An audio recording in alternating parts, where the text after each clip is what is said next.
Hello and welcome to another Great Britain Voice of London show with me, Ian Pelham-Turner, on ALB UK Television. Have we got a great show for you today? So let's roll the numbers and let's get started.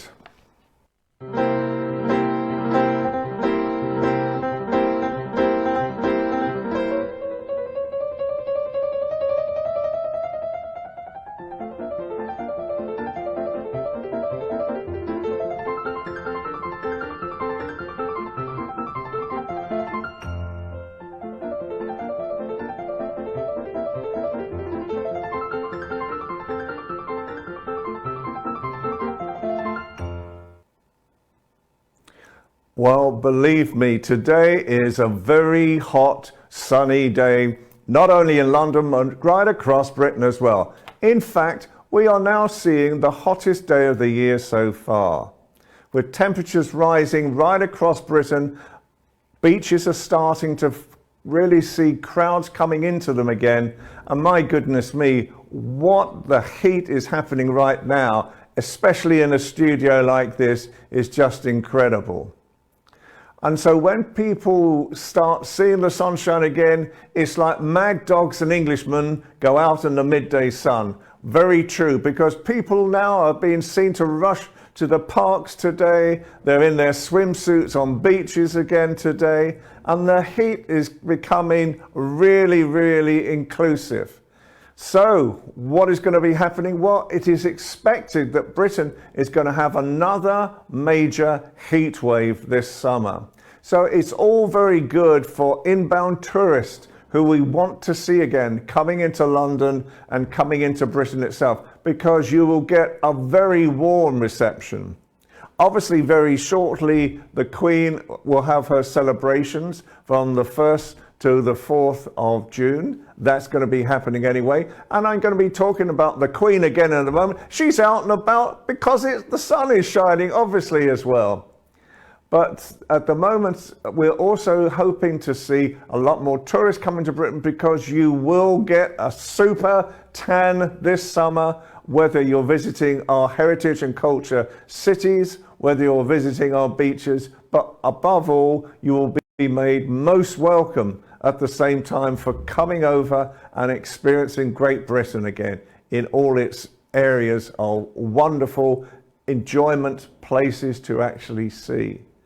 And the heat, what is not to like about this heat? And we could be getting hotter than Brazil again this summer. So the heat is going to be quite an issue. You have to be careful at the same time, not to overdo it in the sunshine. But as we say, the Brits love the sun, and you can see from the images that we are showing right now on screen, already it is encouraging people to get back on the beaches. The ice creams are flowing, and really the swimsuits are out, and it's a gorgeous day in London. Well, goodness me, for quite a few months now, we haven't seen Her Majesty the Queen. Obviously, she's had mobility issues, and so it is the first time that we've really seen her for quite a while was at the Windsor Horse Trials, where people like Tom Cruise were part of the celebrations, Helen Mirren part of the celebrations as well, to actually celebrate her 70 years. And of course, the Queen loves horses. I know many stories about how important horses and ponies are to her life. And probably one of the most tear-jerking moments at the end of this was when the carriage that was driven by Prince Philip was driven at the end, driven by her granddaughter. But today, yes, with the sunshine coming out, out comes our Queen once more, and she's come to open the Elizabeth line. Now, this has been an issue for many years now. It was supposed to have cost something like about 12 billion to build. In the end, it cost up to 18 billion to build. And really, it links from Hertfordshire and Bedfordshire all the way through to Essex and southern part of London as well. So it's a brand new line that is designed to sort of give a great opportunity for people to see more of the countryside. Apparently the new carriages, I haven't seen the new carriages yet, but the new carriages are supposed to be state of the art as well. So we're starting to see at long last the fruition of this. And as always, the Queen on the most important days, where is she? She's out amongst the people. She's there smiling. She's looking very happy in her resplendent costume today as well. And long may she reign as well. And she looked fitter than ever. So I hope that the Queen will enjoy over the next week or two. And in reality, the Elizabeth line, thank goodness it's been built just in time for all the celebrations. But doesn't she look glorious in her yellow today? She looks stunning, you know, and this is how we want to see the Queen. We want to see the Queen out and about again. I get it, how old she is now. I get it that at times she finds things very tiring at the moment. But on days like this brightens up not only us, it brightens up the whole of Britain as well when they see the Queen out and about again and smiling as well. So we move on from our wonderful leader, the Queen, to another wonderful leader, Boris Johnson. And has Boris Johnson got himself into even more trouble? Now, today, the government are debating whether or not to evoke Clause 16 of the EU agreement, which effectively tears down the agreement, pulls Britain out of it, and could start a trade war with the EU. How can I say things about this without raising my eyes to heaven once more? We have an inflation problem. We have a problem, obviously, with the Ukraine as well. We have a problem of getting foodstuffs into this country now at the same time. And to start a trade war with the EU because we want to pull out of the Northern Ireland Agreement and renegotiate it after Boris Johnson himself said, this is a brilliant deal, this is state-of-the-art deal, this was the oven-ready deal for Brexit. So I look at things at the moment and I think, in reality, did Boris Johnson get things right? Well, when you look at what he did over COVID, yes, we got the vaccines in correctly, and he managed to sort of look after that. But in the process, has he got Brexit done? Well, obviously not, because now the Northern Ireland governments are sort of saying, and the new parties are saying, Sinn Féin, which has got the largest amount of seats now, is saying, we want to get on with the government. The DUP is saying that, no, we're not going to get on and create the administration until the Northern Ireland Agreement is said. We've got America shouting at us, for God's sake, get this thing done. Don't start more troubles. Don't start more trade wars. That's all we need at the moment as well.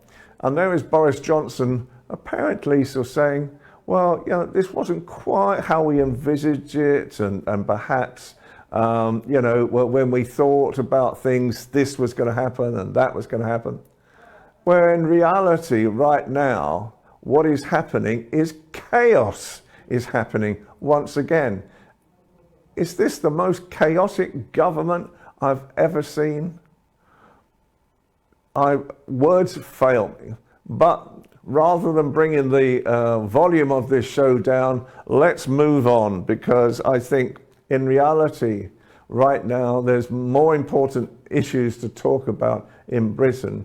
But this one is very important, unfortunately, because if we start a trade war with the EU, on top of inflation, on top of a recession happening, on top of people feeling that they're going to either eat or heat, where is this country going to? I don't know. And where is Russia going to?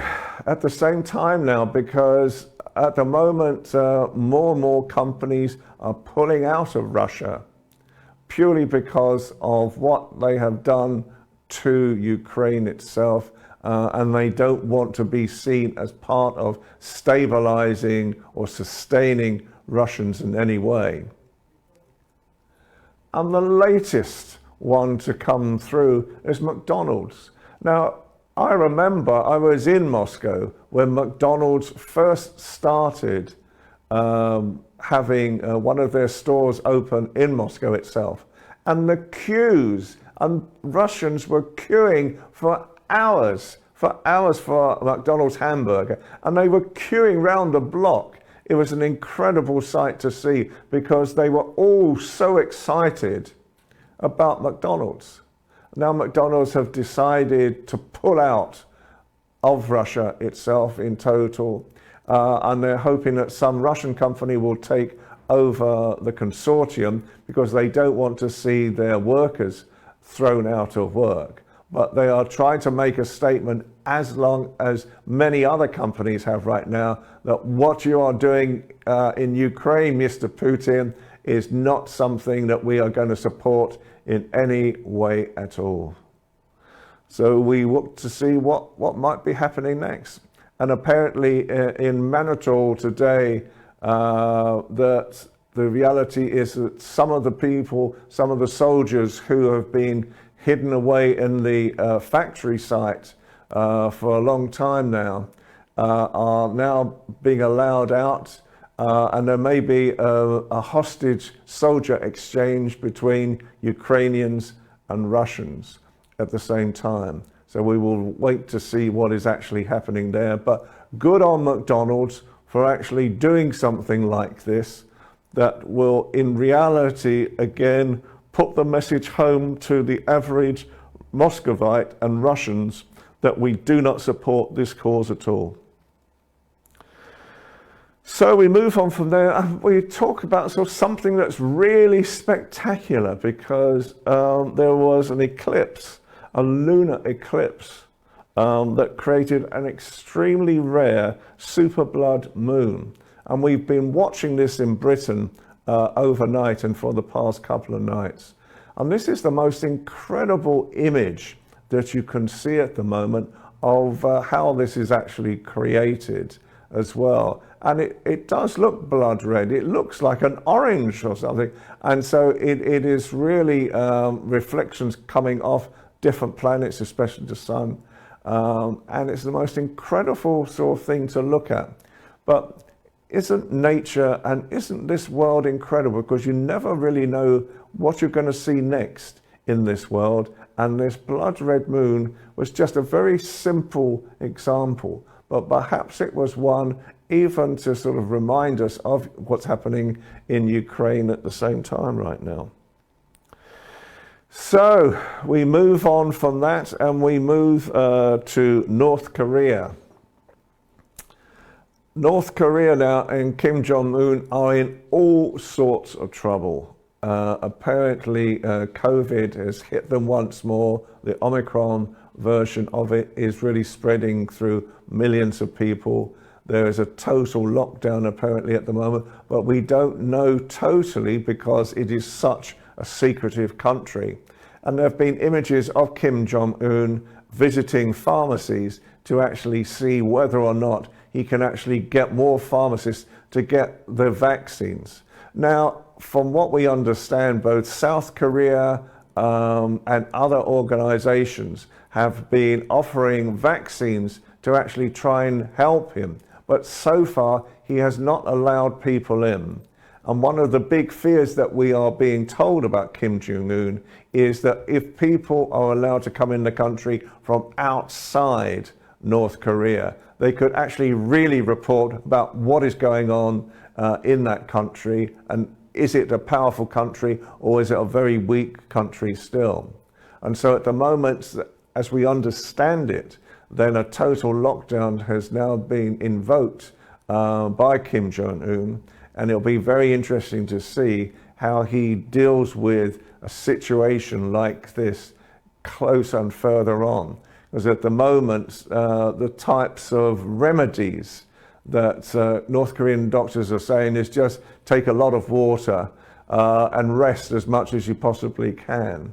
Well, you know, knowing what happened with the Omicron version in Britain, then in North Korea, this could really cause major problems as well.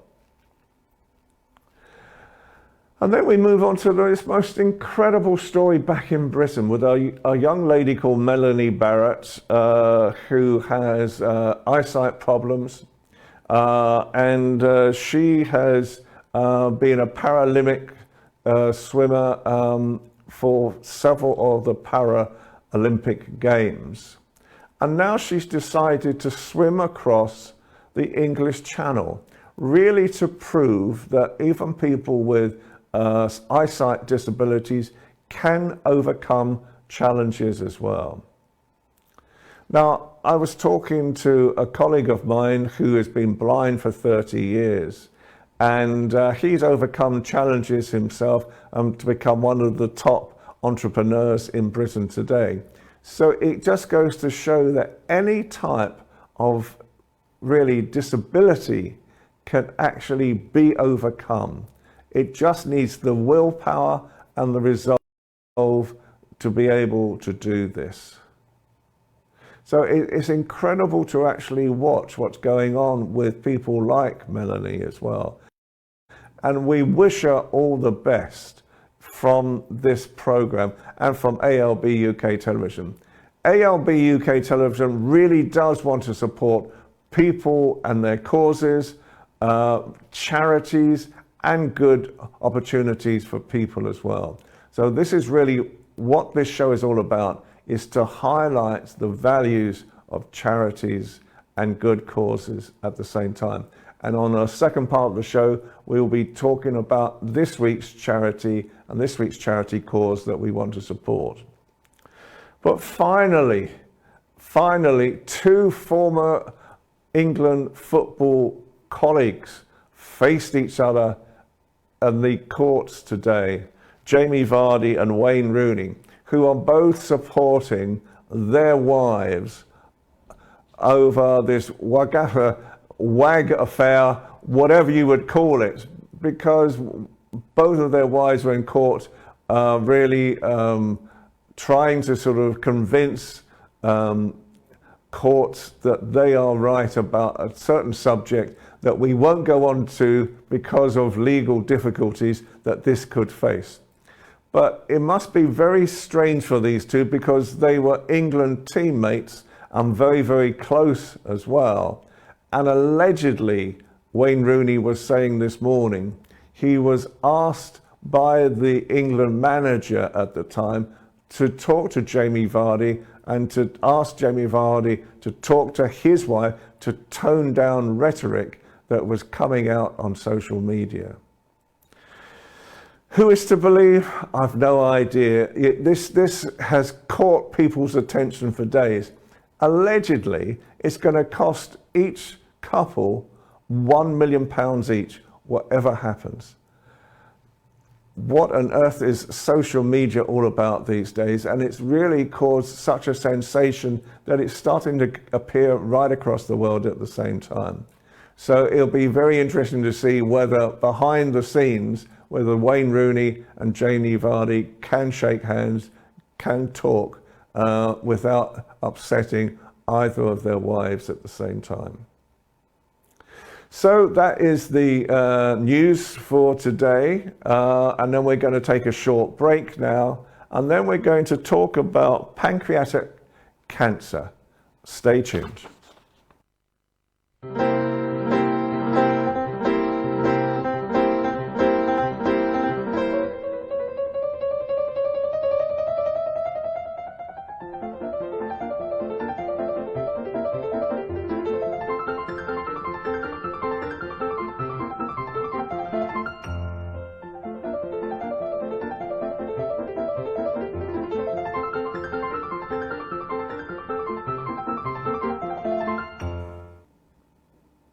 Hello and welcome back to the second part of the show. Each week now on our show, we really want to highlight the values and the concerns about charities in Britain. This is very, very important. And ALB UK Television really take a stance on this, where we want to support charities, we want to support good causes, and we do this by doing programs like this and really including all the different aspects that are needed and necessary to understand what charities are doing, what are they trying to fulfill, and what's the problems they are solving. So today we're talking about pancreatic cancer, which is one of the most lethal forms of cancer in Britain. So now we're going to show you a short video from the Pancreatic Cancer UK charity that will actually give you all the examples, what to look for if you feel that you may be suffering from this debilitating disease. Symptoms of pancreatic cancer can be quite vague and may come and go to begin with, and you may not have all of them. Let's find out what the symptoms are. Tummy pain, which can spread to the back. Indigestion. Unexplained weight loss and loss of appetite. A change in bowel habits, including diarrhea, constipation, and pale smelly poo that floats and is difficult to flush. If you have any of these symptoms for 4 weeks or more, go to your GP. Another symptom is jaundice, which is yellow skin or eyes and itchy skin. If you have jaundice, go to your GP or A&E without delay. For more information, visit the Pancreatic Cancer UK website at pancreaticcancer.org.uk/symptoms.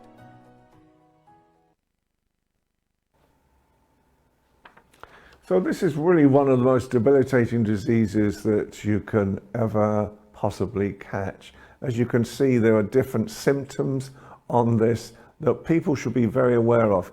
And obviously men especially. Men, I think, are very bad at looking at anything that may be a bit embarrassing for them to even talk about or think about at the same time. But it is so important, because catching a disease like this, a cancer like this, at a very early stage can be life-changing as well. You can start to survive some of the major issues and give yourself a much happier life at the same time. And I'm just reading from a paper that had been sent to me, because the future leaders at the University of Cambridge are working more on this project at the same time. And really, with Pancreatic Cancer UK, they are funding 5 PhD students to take on the disease in collaboration with the University of Cambridge. And with the supervision from senior members of the team at the University of Cambridge, students will help to advance the understanding of pancreatic cancer, whilst all at the same time developing the skills that will help them become the professors of this subject in the future. And the Academy has also been made possible because of the wonderful generosity of the Ellis family, in memory of Leslie Emmis, who unfortunately died from this situation. So it is very important for people to, again, please, when you're watching this program, please share it on your social media as well, because it is very important for people who may be thinking, well, I just have a little bit of stomach ache, it's not really much. But if it's going on for over a period of time, over 4 weeks, for example, then go to your doctors. That's their advice.